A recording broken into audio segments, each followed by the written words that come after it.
Pablo Escobar, umugabo yahinduye amateka ya Kolombi n'isi yose. Bumwe mu buzima butangaje kandi bwuzemwo amabanga bwinje mu mateka y'isi ni ubwo umugabo yitwa Pablo Emilio Escobar Gaviria. Hari abamwita umwami w'ibiyayuramutwe, abandi bakamwita umunyavyaha ruhegwa, mu gihe hari n'abamwibuka nk'umuntu yafashije abakene bo mu gisagara ca Medellín ni muri Colombia. None uwo Pablo Escobar yarinde? Yatanguye gute urugendo rwiwe? Ni gute umwana yakuriye mu muryango usanzwe yahavuye aba umwe mu bantu batunze cyane ku isi? Muti kandi ni gute ubutunzi bwiwe bwubakiwe ku bikorwa vyateye ubwoba isi yose? Sangwa ikaze, Jenny Rubambo, iyi ni Black Media.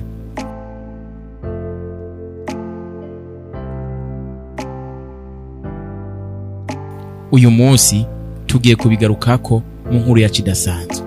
Pablo Emilio Escobar Gaviria yavukiye i Rio Negro mu ntara ya Antioquia muri Colombia. Hari mu mwaka w'igihumbi kimwe n'amajana 990 itariki imwe ukwezi kwa 12. Yakuriye mu muryango usanzwe. Se wiwe yari umurimyi, mu gihe nyina yari umwigisha. Nk'abana benshi bo muri ico gihe ciwe yarakunda gukina no kwiga, ariko uko yakura ubuzima bwiwe bwarushiza kumwereka ingwane z'ubukene. Hari abavuga ko kuva akiri muto yahora avuga ko ashaka kuba umutunzi atitaye ku buryo azobishikako.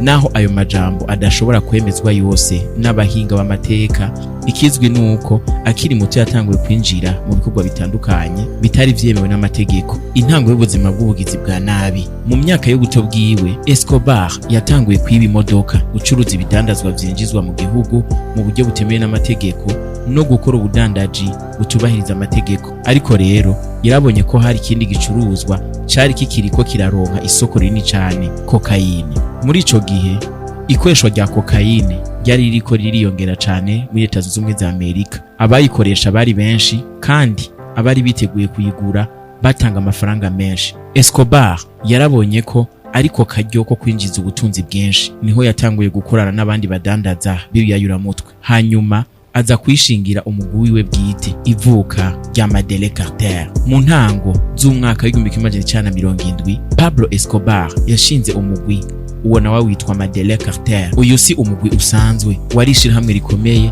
ryari rifise abantu amagana bakora ibikorwa bitandukanye. Hari abahingura kokayine, hari abayitwara, hari abayirungika mu bihugu bitandukanye, hari abacungira amafaranga, hari n'abarinda umutekano w'uwo mugwi. Buhoro buhoro Medellín Cartel yarakuze gushika ibaye imwe mu migwi ikomeye kurusha iyindi migwi yose ku isi yadandaza ibiyayuramutwe. Ariko rero ni gute kokayine yashika muri Amerika, igihugu tuzi yuko gicunzwe ukuri hano kose? Iki ni kimwe mu bibazo abantu benshi bakunda kwibaza. Escobar nabo bakorana bakoresha uburyo bwinshi. Bakoresha indege nto ziguruka mw'ijoro, bakoresha amato aca mu kiyaga ca Caraïbe. Hari n'igihe mbere bakoresha amakamyo canke bagahisha kokayine mu bindi bidandazwa kugira ntibimenyekane. Iyo kokayine yashika muri Amerika yagurishwa amafaranga menshi cyane. Ivyo vyatumye Medellín Cartel ironka inyungu zidasanzwe. Abahinga bavuga ko mu gihe cayo ciza Medellín Cartel yashobora kuba ngo yaragenzura igice kinini c'isoko rya kokayine buginjira muri Leta Zunze Ubumwe za Amerika. Ubutunzi bwatanguye kwiyongera buke buke, Medellín Cartel itera imbere. Amafaranga yatanguye kwinjira ari menshi cyane. Escobar yahavuye agura amazu y'akataraboneka, indege, amamodoka ziyimvye n'amatongo manini manini. Ariko ntiyagarukiye aho. Yatanguye no kugura abakozi ba leta, abapolisi n'abanyepolitike bamwe bamwe mu kubaha amafaranga kugira bakingire ibikorwa vyiwe. Uwemera amafaranga yararekugwa, uwanka akenshi yategwa ubwoba canke akicwa. Ubwo nibwo buryo bwatumye ibikorwa vya Medellín Cartel birushiriza gukomera no gukwiragira. Ariko uko ubutunzi bwiwe bwarushiriza kwiyongera, niko n'indwano zarushiriza kwiyongera. Pablo Escobar nk'umugabo yahinduye amateka ya Kolombi ndetse n'isi yose. Ubutunzi bwiwe bwari bungana gute? Yabukoresha gute? Kandi ni kubera iki hari abamufata nk'intwari mu gihe abandi bamufata nk'umwe mu banyavyaha babi kurusha abandi? yabaye umwe mu bantu batunze cyane ku isi. Mu myaka y'1980 Madeleine Carter yari umugwi ukomeye cyane mu gucuruza kokayine. Hari mbere n'ivyegeranyo bivuga ko uwo mugwi washobora kuba warinjiza amadolari y'abanyamerika arenga imiliyoni 60 ku munsi mu gihe vyawo vyiza. Ayo mahera yaramwinjiriza ubutunzi budasanzwe, ndavuga Pablo Escobar. Uyu mugabo yari afise amazu menshi muri Colombia no mu bindi bihugu, indege zo mu bwoko butandukanye, amamodoka kataraboneka n'amatongo atari mato. Kubera ko amafaranga yari menshi cyane, hari n'igihe bavuga ko umugwi wiwe watakaje ibihumbi vy'amadolari kubera kononekara canke kuribwa n'imbeba aho yari yayabitse. Ivyo vyerekana urugero rw'ubutunzi ruteye ubwoba yari amaze kugerako. Hacienda Nápoles, ingoro y'umwami w'ibiyayuramutwe. Kimwe mu bimenyetso bikomeye by'ubutunzi bwa Pablo Escobar ni kibanza kizwi ku izina rya Hacienda Nápoles. Cari ku butaka bunini cyane, kirimwo inzu nziza, ibiyaga, ibibuga vy'indege, aho gukinira hamwe n'ikirimba c'ibikoko. Escobar yari yaraguze ibikoko bivuye muri Afrika no mu bindi bice vy'isi, harimwo inzovu, imvubu, impongo n'izindi nyamaswa zidasanzwe. Bamwe mu bana bo mu bice vyegereye ico kibanza barashobora kuja kuraba ivyo bikoko. Bamwe mu bana bo mu bice vyegereye ico kibanza barashobora kuja kuraba ivyo bikoko ku buntu. Ivyo bikaba vyatumye hari abamubonamwo umuntu afise umutima wo gufasha. Ariko inyuma y'uwo bwiza ngo hari hihishije ubudandaji bw'ibiyayuramutwe n'ububisha ngo vyahitanye abantu benshi. Pablo Escobar yari afise uburyo bwiwe bwo kuganza abantu. Yabwira abapolisi, abacamanza canke abanyepolitike ati plata o plomo, n'ururimi rw'Ikiespanyol bisigura ngo amahera canke urupfu. Ico civugo cari gifise insiguro yoroshe ariko iteye ubwoba. Uwemeye kwakira igiturire yararekurwa, uwanka akenshi yaricwa. Kubera ubwo buryo abantu benshi baratinya kumugwanya. Mu gihe Escobar yariko ararondera kurinda ubutunzi bwiwe, Colombia yariko iraca mu bihe bibi cyane.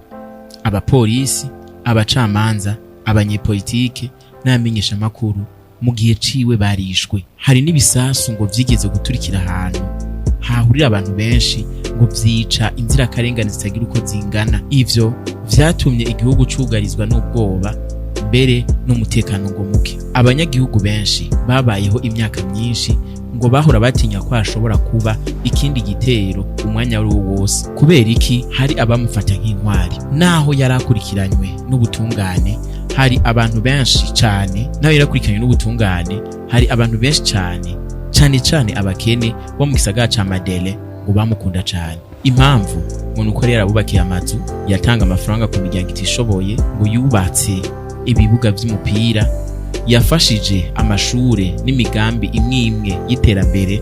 Mbere bamwe bamwita Robin Hood wa Colombia ngo kuko yatanga igice c'ubutunzi bwiwe ku bakene. Ariko abahinga bavuga ko ivyo bikorwa ngo bitashobora gusibanganya ubwicanyi, ubudandaji bw'ibiyayuramutwe ngo n'ibindi vyaha vyamuranze birimwo kwica. Mu yandi majambo, naho yafashije bamwe, ibikorwa vyiwe vyatumye ibihumbi vy'abantu bitaba Imana, abandi batakaza imiryango yabo. Igihugu naco kirasigara mu bibazo bikomeye. Inzira yatanguye guhinduka. Mu mpera y'umwaka w'1980 leta ya Colombia hamwe n'ibindi bihugu batanguye gukaza urugamba rwo guhagarika Madeleine Carter. Abafatanya bikorwa ba Escobar bamwe barafashwe, abandi baricwa. Ubwambi bwiwe bwatanguye gusenyuka buhoro buhoro. Ariko Escobar ntiyari bwemere gutsindwa ngo atarugamba rwabaye. Escobar yabaye umwe mu bantu batunze cyane ku isi. La Cathédrale, agasho katari kameze nk'ubundi busho. Mu ntango z'umwaka w'1991 abatari bake muri kumurumviza ino nkuru mwari muriho. Tujane mumenye nibi. Ubutegetsi bwa Colombia ngo bwari bumaze imyaka burondera Pablo Escobar kugira ngo acigwe urubanza. Muri ico gihe kandi ngo leta zunze ubumwe za Amerika zari zisaba ko yorungikwa muri ico gihugu kugira acigwe urubanza rw'ubudandaji bw'ibiyayuramutwe yakora. Escobar ntiyashaka ko arungikwa hanze ya Colombia, niho yemeye ngo kwishikiriza ubutegetsi, ariko asaba ibintu bibiri: ko atazotwagwa muri Leta Zunze Ubumwe za Amerika kandi ko yopfungirwa mu gasho yiyubakiye we ubwiwe. Kubera rero ngo ibibazo bikomeye vy'umutekano igihugu cari kirimwo, leta ya Colombia yahavuye ivyemera. Agasho yubatse kitwa La Cathedrale. La Cathedrale ni kari agasho gasanzwe, ngo kari gafise ivyumba vyiza, ibitanda bimeze neza, ikibuga c'umupira, aho kwakirira abashitsi, aho gusangirira, ngo hamwe n'ibindi vyatumye bamwe bavuga ko kasa ni hoteli ngo kurusha kuba gasho. Escobar yarakomeje ngo kwakira abagenzi biwe, abo bakorana, ngo ndetse n'abagize umuryango wiwe. Hari amakuru avuga ko yabandanije mbere gutanga amategeko ku mugwi wa Medellín Cartel ari muri ako gasho yiyubakiye. Pablo Escobar yahavuye ahunga. Mu nyuma ngo ubutegetsi bwatahuye ko La Cathedrale katari vy'ukuri agasho, ngo bwarabonye ko Escobar yarafise ububasha bwinshi, ngo kandi ngo yabandanya gukora vya bikorwa vyiwe. Leta yafashe ingingo yo kumwimurira mu kandi gasho ngo kari gacunzwe n'igisirikare. Ariko kuwa 22 Nyakanga mu mwaka w'1992, imbere yuko ikorwa cyo kumwimura kiba, Escobar yarahunze afashijwe n'abamurindira umutekano. Uko guhunga ngo kwatangaje isi yose. Inyuma yuko ahunze, Pablo Escobar haciye hatangura urugamba rudasanzwe rwo kumuhiga, urugamba rwagiyemwo amahera atari make kuzomufata no kuzozana umutwe wiwe. Bivugwa ko hari hashizwe hanze $1,000,000 w'idolari kuzozana igihanga cuno mugabo. Inzego z'umutekano za Colombia zaratanguye kumuhiga zifashijwe n'inzego za Leta Zunze Ubumwe za Amerika hamwe n'abandi bafatanyabikorwa bo mu mihingo itandukanye. Harashinzwe umugwi udasanzwe wari ufise igikorwa kimwe gusa: kurondera no gufata Pablo Escobar. Mu mezi yakurikiye, ubutegetsi bwarafashe benshi mu bo bakorana. Bamwe barafashwe, abandi baricwa, ngo bituma Medellín Cartel irushiriza gucika intege. Escobar nawe yaguma yihisha, yimuka, ava ahantu aja ahandi ngo kugira ngo ntamenyekane. Urupfu rero rwa Pablo Escobar rwagenze gute? Kuwa 2 Kigarama mu mwaka w'1993, ngo umunsi umwe gusa inyuma y'isabukuru yiwe y'imyaka 44, inzego z'umutekano ngo zaronse amakuru yaho yari yihishije hari mu gisagara ca Medellín. Aha yari yarahimvye ihandaki y'ibirometero 240. Kugira uhashike wafata akabarabara k'ivyondo k'ibirometero 380.